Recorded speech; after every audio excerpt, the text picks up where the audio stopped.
Seja bem-vindo a mais um estudo 1189. Nós continuamos no livro de Atos e hoje nós vamos ler o capítulo 26.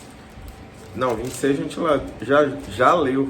Vamos ler o 27, capítulo 27 do livro de Atos. E aí, o que você tem achado da leitura do livro de Atos? Estamos vendo a trajetória da vida de Paulo através dessa leitura e estamos identificando a persistência que existia no coração de Paulo em disseminar a palavra do cristianismo, a palavra do caminho.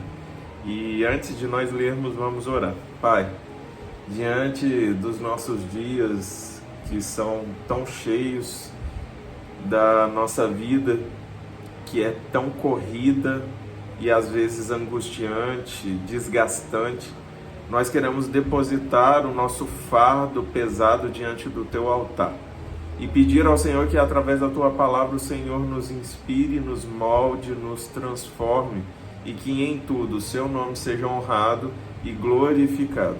Revela-te a nós em mais essa oportunidade, em nome de Jesus. Amém. Vamos lá?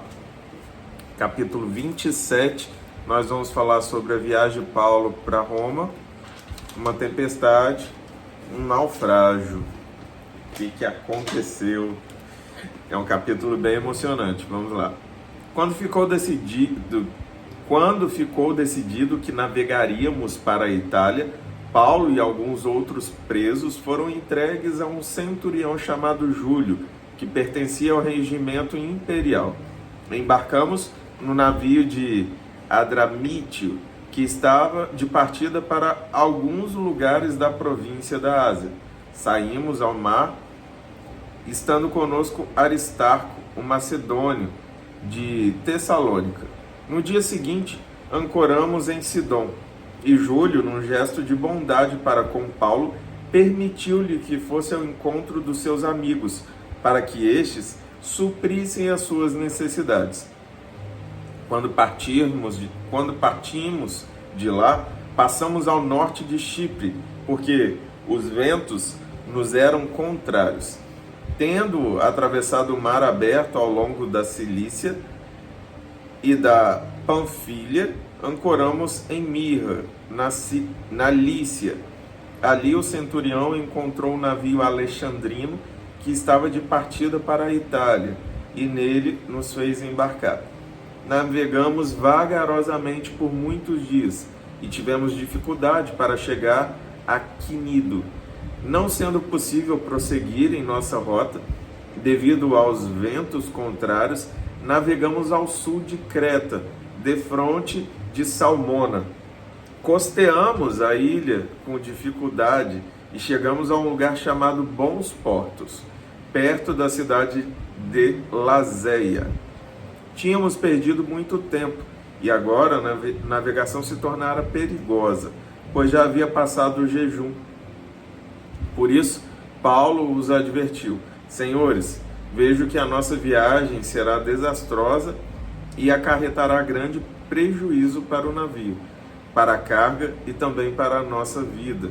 Mas o centurião, em vez de ouvir o que Paulo falava, seguiu o conselho do piloto e do dono do navio, visto que o porto não era próprio para passar o inverno.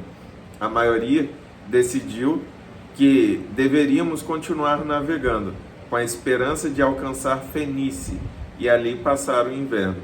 Este era um porto de Creta, que dava para sudoeste e noroeste.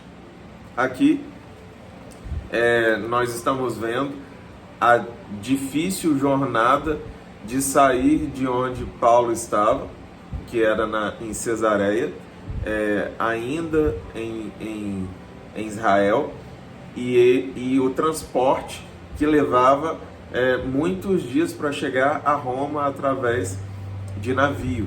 Porém, os ventos contrários, o tempo daquele momento não era propício para a navegação. E Paulo aconselhou que eles parassem e ancorassem onde estavam, mas não quiseram o ouvir. Vamos continuar. Começando a soprar suavemente o vento sul, eles pensaram que haviam obtido o que desejavam. Por isso levantaram âncoras e foram navegando ao longo da costa de Creta. Pouco tempo depois, desencadeou-se da ilha um vento muito forte, chamado Nordeste. O navio foi arrastado pela tempestade sem poder resistir ao vento. Assim, cessamos as manobras e ficamos à deriva. Passando ao sul de uma pequena ilha chamada Clauda, foi com dificuldade que conseguimos recolher o barco salva-vidas. Levantando-o, lançaram mão de todos os meios para reforçar o navio com cordas.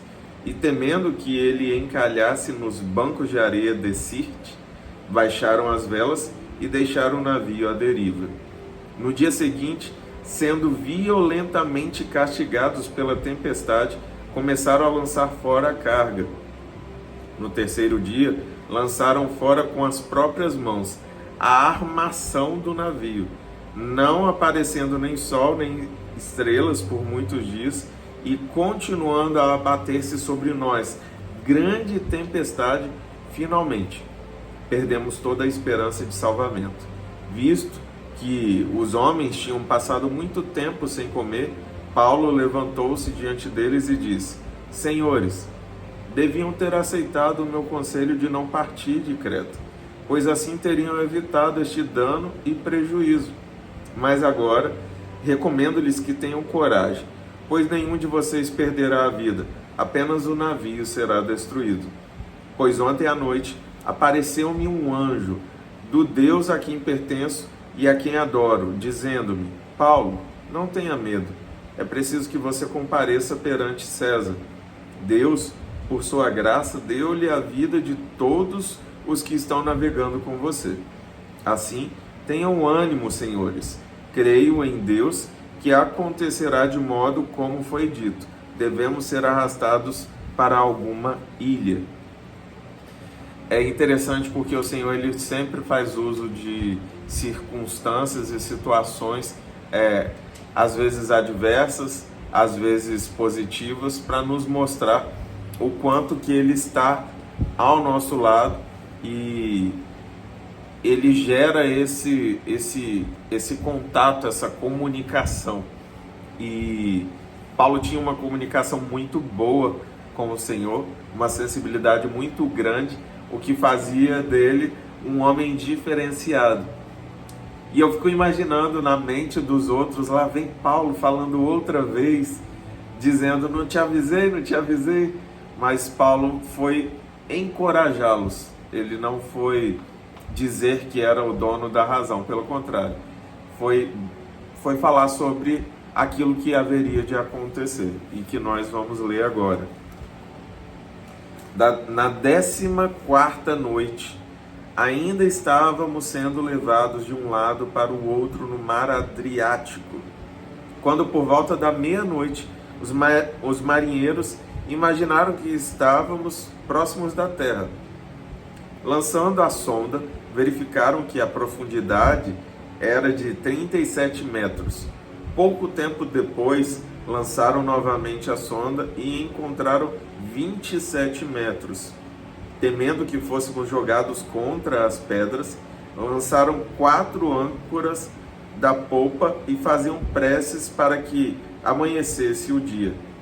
Tentando escapar do navio, os marinheiros baixaram barcos salva-vidas ao mar, a pretexto de lançar âncoras da proa.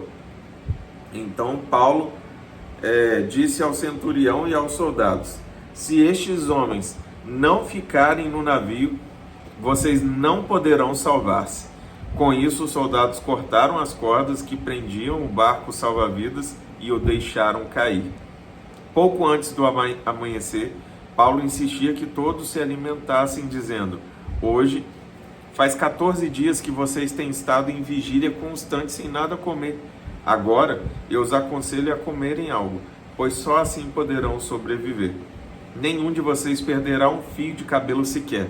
Tendo dito isso, tomou pão e deu graças a Deus diante de todos. Então partiu e começou a comer. Todos se reanimaram e também comeram algo. estavam a bordo 276 pessoas.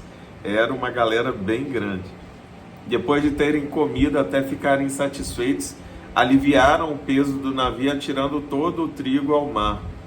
Quando amanheceu, não reconheceram a terra, mas viram uma enseada com uma praia para onde decidiram conduzir o navio se fosse possível. Cortando as âncoras, deixaram-nas